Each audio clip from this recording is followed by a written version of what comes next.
around me at ISA, the friends I have in my life, my family. That's easily the most success that I've had. My name is Merrill CEO of Mark Research. I'm a 35-year veteran of the research and insights community and the host of our podcast, On the Mark. On the Mark is focusing on executives and thought leaders in the world, sharing their insights, strategies, and personal experiences. I promise this podcast will be filled with tough, pointed questions with real, insightful, and emotional answers. Today's guest is my good friend, Michael Halberstam, chairman at ISA, Soapbox Sample, Q Insights, and I Can Make It Better. Michael, welcome to the On the Mark podcast. Good morning, Merrill. How are you today? I couldn't be better, Michael. The only way I could be better if you and I were on the West Coast hanging out, maybe playing softball together. That's about it. Or pickleball. Or pickleball. There you go. I love that game. All right, Michael, we're going to start with something just a little bit different. Here's what I think I know. I know you're a huge Yankee fan, although that irritates me, but I will say that out loud. Yes, I know you know Pete Rose very well. Yes, you play softball. Yes, you've collected baseball cards for a very long time. I also know your mother-in-law lives in Houston. I know your wife and daughter play tennis. Tell me something I don't know about you. Okay, well, let's see. I used to be a cab driver in New York before I was in market research. That's where I learned how to deal with people. Wow. Okay. I also am an avid comic book collector. I have about 54,000 comic books dating back to 1961. Oh, my God. So do you have them all cataloged? Oh, yeah, everything's cataloged and in boxes in a climate-controlled facility. Wow. So do you have a favorite comic book? Well, my favorite and first one was Amazing Fantasy 15, which was the first Spider-Man. But I also have every Fantastic Four and every Spider-Man, every Avengers from the beginning up until today. Wow. Good for you. Now, any plans to sell it, or are you going to keep it in the family? No, my wife has told me many times that if I die and still have the collection, she'll sell the whole thing for $100. Wow, that's funny. All right. I'm excited to have you on the show because this year we did, and I committed to 56 podcasts this year, one for every year that Mark Research has been in business. And believe it or not, I wanted you to be the last one. You are number 56. So this will come out and be posted at the end of December. And what I want to talk about, because I know February 13th, 1978, and as you know, being a Red Sox fan, 1978 is a year I want to forget because it was the collapse of my great Red Sox, who were up by, I think, 14 and a half games over the evil empire, the Yankees.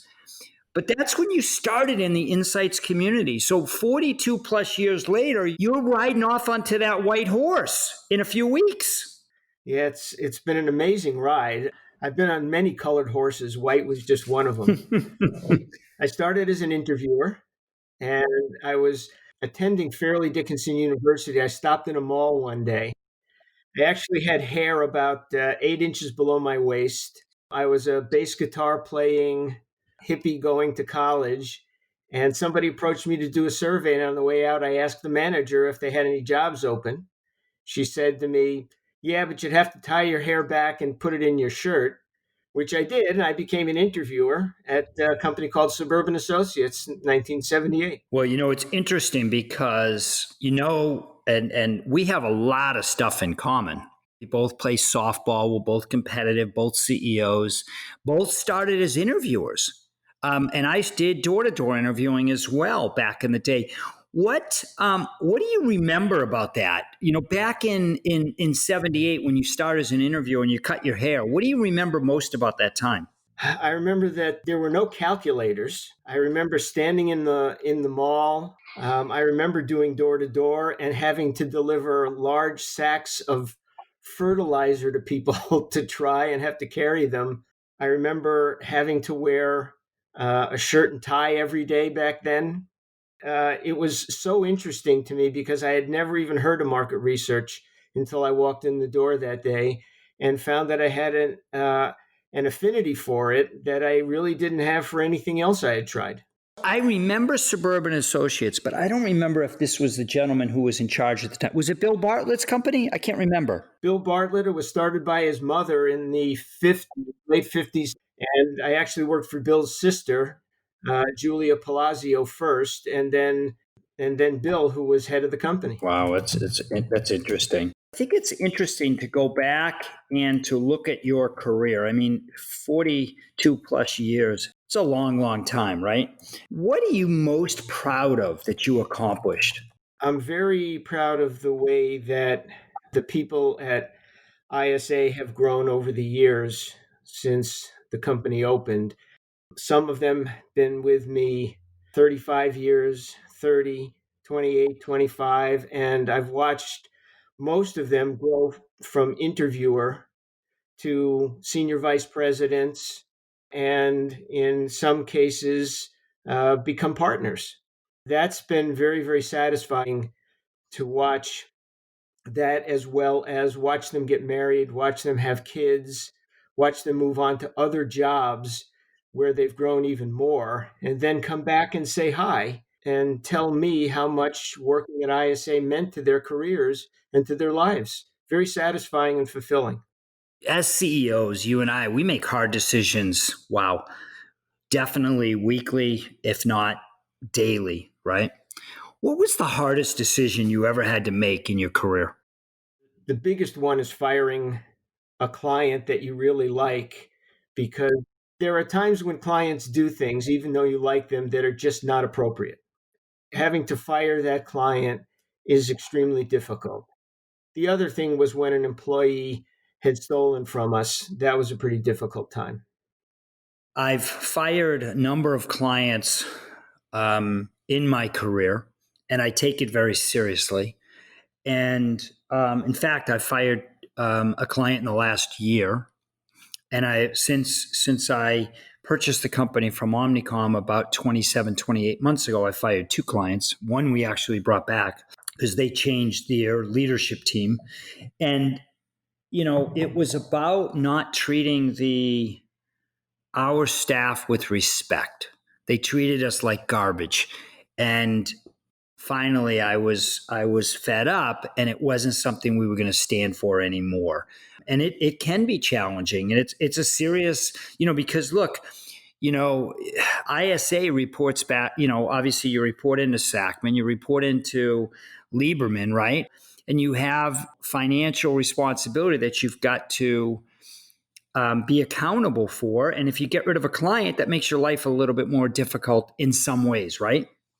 Exactly. It's a very tough decision, but it was for the same reason that you fired yours. I just don't want my people treated inappropriately for doing their job because data didn't look the way the client wanted it to look. Hey, let's talk a little bit about COVID. I know we're still in the middle of this. I wish I had a crystal ball that said, okay, on March 7th, 2021, it's over. We're past it. Everybody has the vaccine, but that's probably not the case, clearly. What was the hardest part of your job in the last, 8 months during COVID? There were several people that we had to lay off, and that was difficult. But when something like this happens, you just don't need a receptionist, and you don't need other people that were walking around the office doing things that you think are important. But during something like this, you just don't need them. We also found out that we probably didn't need as much space as we have, and people were operating at peak capacity from home. The overall difficulty of having to have a phone room where somebody may have tested positive, and how to react when something like that happened, closing it down for 14 days. That's tough because people who are hourly get affected negatively pretty quickly. Yeah, they do. No, you're right. Do you think, I mean, I changed a lot during COVID, the way I approached my day, the way I approached my life, probably a little bit, the way that I changed a little bit as a leader. Do you think you changed during COVID, during the last 8 or 9 months? I think I became a lot more empathic. There were people going through quite a few difficulties, some working from home who never had before, some not selling what they thought they were going to sell, some whose clients canceled work and were distraught about that.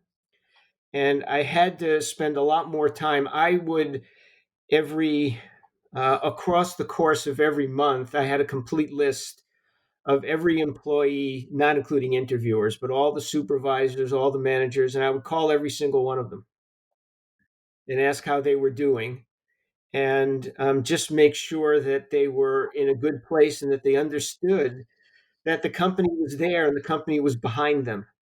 And since the initial layoffs, everybody has worked an incredible amount together. I mean, it's amazing how the staff has come together, gotten all the work done. We've increased our work.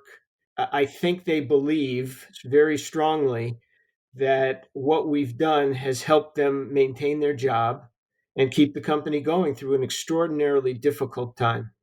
Yeah, I think well said for sure. I'm in a giving mood today, and I'm giving you a do-over.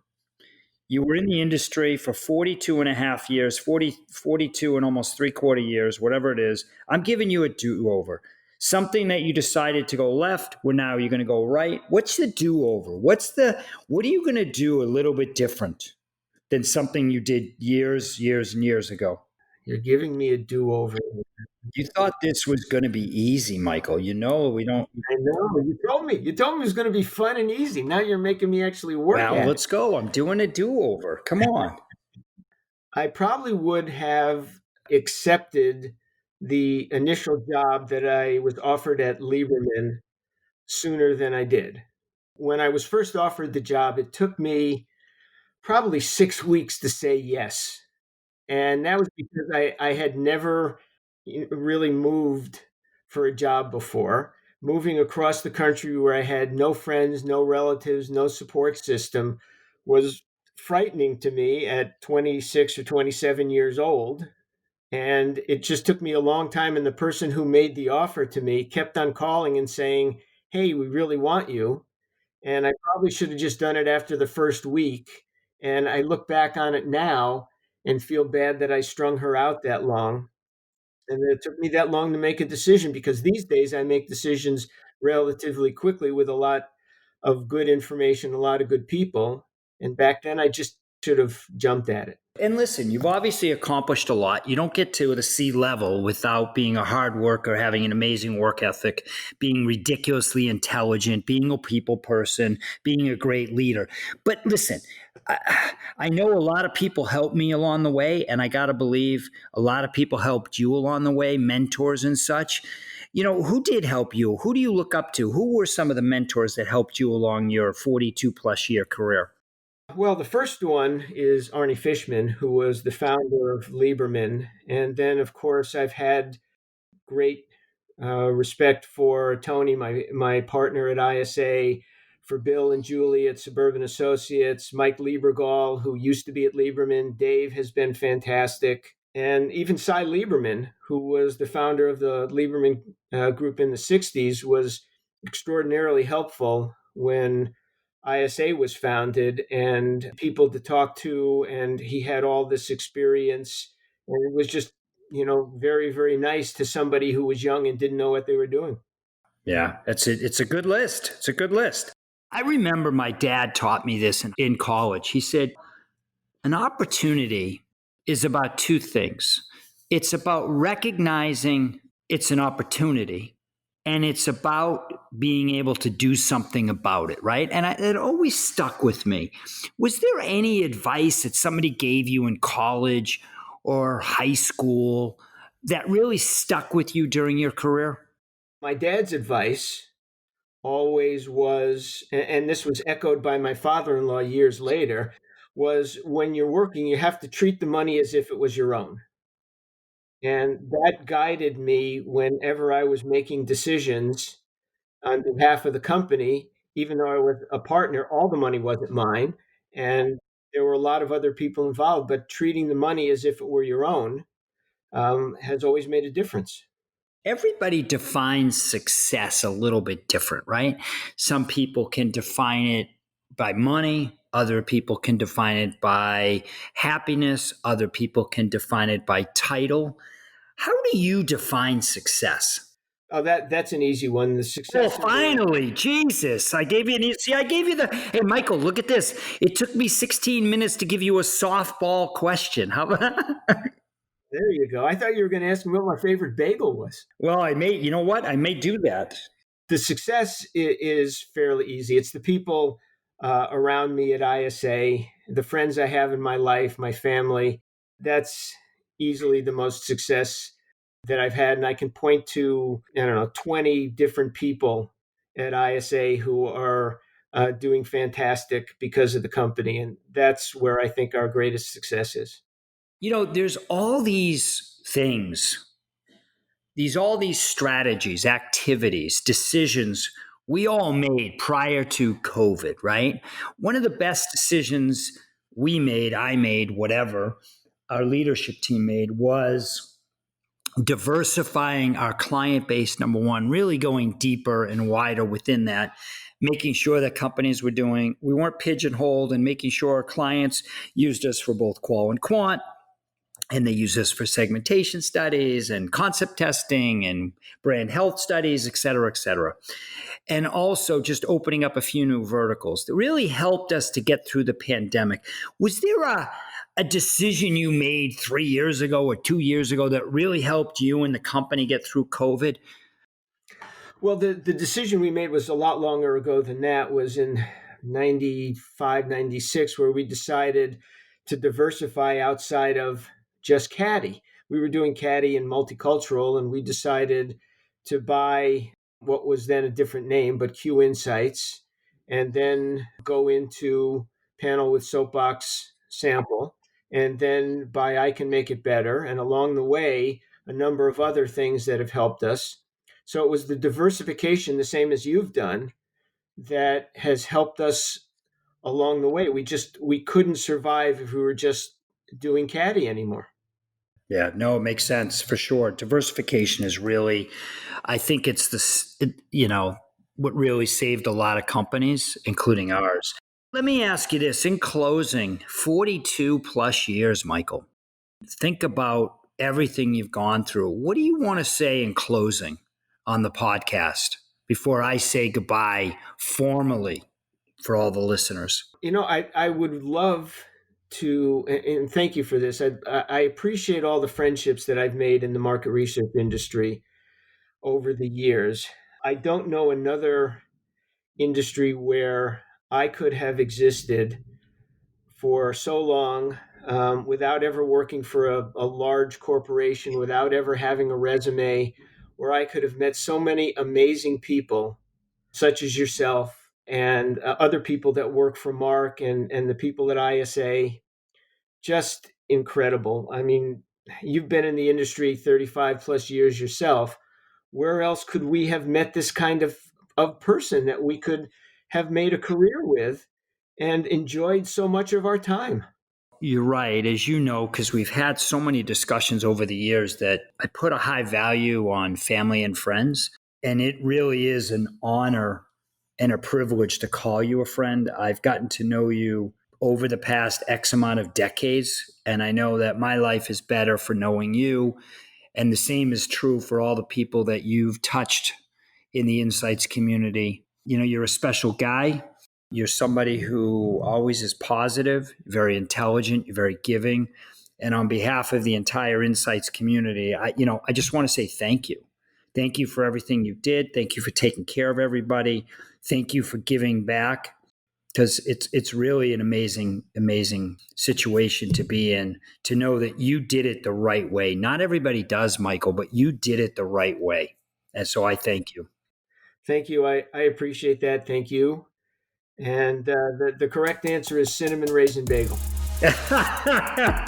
That's great. Well, we will end with that. But listen, Michael, I can't thank you enough for your time today. Thanks again for listening. This is the On the Mark podcast.